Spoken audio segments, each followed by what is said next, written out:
This episode of Stories Inside the Man Cave is brought to you by Honest Air Conditioning and Plumbing. Contact the Honest team at 512-238-2058. Honest AC and Plumbing, where a handshake still means something.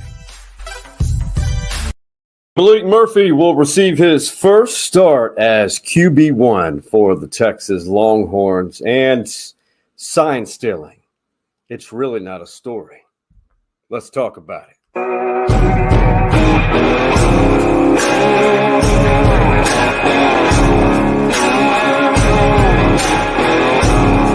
You know, Quinn and Ethan Burke will both be week to week at this point. Obviously, Catalan's kind of in that same breath.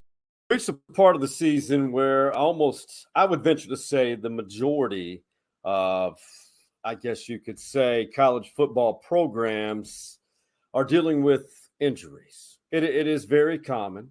Unfortunately for the Longhorns, it is to key players. You heard Ethan Burke, really good player on the defensive side of the ball. And then you have a bunch of guys went down. Jet Bush for the Texas Longhorns. But namely, the focus is always on the quarterback. Always, always, always. Quinn Ewers, he went out last year against Alabama, clavicle injury. And now we're dealing with the AC joint, Very similar injury that occurred to Sam Bradford in 2009 for the Oklahoma Sooners after his Heisman campaign. Went down the first game of the year against Brigham Young at Jerry World in Arlington. And he was out, I believe, 3 to 4 weeks, and then returned against Texas in the Red River rivalry game at the Cotton Bowl.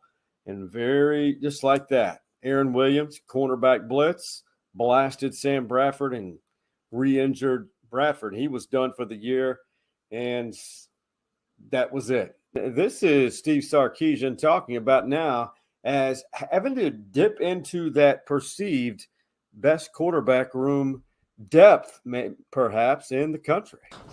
If the game was being played today, Maalik would start the game. And again, Arch will be ready to go. And like I said before, I've had a ton of confidence in Arch. See, confidence, Steve is saying all the right things. I'm not saying he's wrong at all. But now you get the guy, Maalik Murphy, one of the largest humans for a skill position, if you will, out of California. The guy has been nothing but patient. I was shocked that he didn't enter the transfer portal after last season. Well, this is the reason why it's so important to have depth. And it's even a really difficult task nowadays for programs to build depth, because players like Maalik Murphy and even Arch Manning, nowadays the trend is to transfer out, to go find that opportunity where they can play. Well, Maalik Murphy, I want you to listen to these quotes. This is from Bob Ballou at KI Sports here in Austin, the CBS affiliate. Some sound bites from the Longhorns talking about Maalik receiving his opportunity this Saturday against Brigham Young at DKR. To just know that he can make every throw on the field is really, really cool. I think the other thing is the whole locker room loves him. I think everybody in the locker room would say that they have a personal connection with Maalik, and that's really cool. He's not a people pleaser, but he's just, he's a positive guy, and everybody attracts towards him and wants to be around him and wants to be his friend. So that's really cool as a teammate. He's ready for the moment that he's been placed in right now because of the confidence he sees we have in him. In practice all the time, he makes so many plays, and like everybody be so awed by it, and we're just like, hey man, like you can really do this. That's interesting, and that's what you want to hear from a player's teammates. I mean, I have no doubt that Maalik Murphy is the consummate team player. I mean, he's shown it by his actions, because he hasn't had an opportunity to play much whatsoever. But the one key part, I don't think Michael Taft meant anything by this, but when he used the term, he's not a people pleaser, that triggered something within me to maybe overanalyze that comment. What did that mean? I mean, what did he mean by that? I mean, Was he just saying specifically a common answer? It created a thread on X, Twitter, whatever you want to call it, maybe reading into that somebody else or other players may be people pleasers. Doesn't matter. Not starting rumors. Just a simple fact that Maalik Murphy will get the opportunity. I had a orthopedic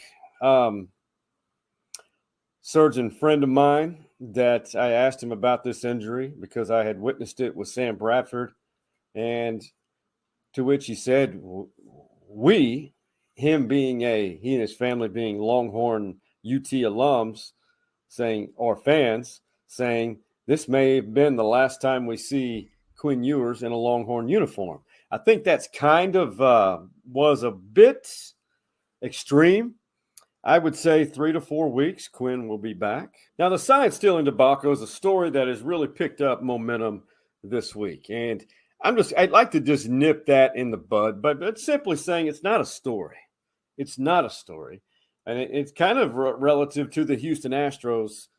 You know, what Houston, the Astros were condemned, ridiculed for, whatnot. A lot of what they were doing is what's been going on in baseball for a long time. Few of the things that the Astros were doing, they just simply got caught. And it is what it is. Now, sign stealing happens in almost every sport. College football, you see the big signs with rock stars, celebrities on them, and then you have the different colored jerseys or shirts worn by either assistants or grad assistants or even backup players wearing, to not allow the other team to decipher what signals they're sending in on the offense or defensive sides of the ball. I think some teams rely on it much more than others, and so you do have to devise it. That's why we got boards and signalers and different colored shirts on the sidelines and every which way of how we try to get the play to our players. He's not wrong. He's not wrong. But that's an extra layer of preparation that goes into it. And primetime Deion Sanders elaborated more on it, added another layer to help you and everyone understand that this is just the game. This is just part of it. You could have someone's whole game plan. They could mail it to you. You still got to stop it. You still got to stop it. So in football, it's not as pronounced as baseball. If I know a curveball is coming, I got you. You know, with football, I don't give a darn if you know a sweep is coming. You still got to stop it. 100%. I could tell you exactly what I'm going to do, what I'm going to execute. I still have to execute it, that plan, that play, or in baseball, throw that pitch. And then you have to stop it or hit the ball. But in this case, stop it defensively or offensively adjust to the defensive call. That is what it is. But what I can tell you, though, 100%, that the Texas Rangers are going to the World Series for a third time. We're the Horns in Texas and going to the World Series.